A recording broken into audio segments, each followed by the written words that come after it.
Oğlum adamlar ne Pro 150 sen abi sağa gel. Oğlum həqiqi cidden ben de anlamıram. Bana bak bozara gitti ama gelince. Ha biraz bazara getdi ama yenə də gəlir şərəfsiz o. Baya bozara gitti ezik.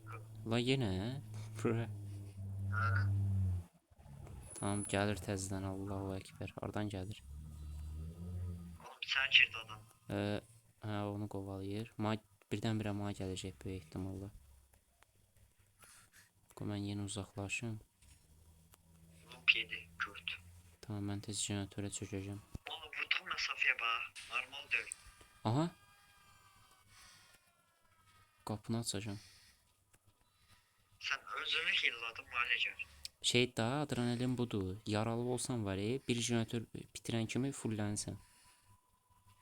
Oh yeah. Yəni sonuncu jeneratör bitən kimi fullənsən. Tam canın gaz. Bir də bərk qaçırsan elə bir şeydir. Tam neçə faizli şeydi. %50, 60. Qaçdım. Şu adam mı? Ezik kobra. Kaş twerk atmaq olsaydı. Neyse. Oğlum bu barba hareketini istiyorum. Pop dedi art.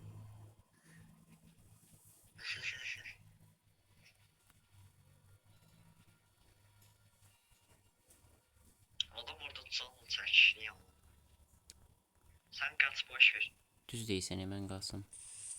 Hop qaçmaq feyki. Lan atam var. Tamam ben de eksi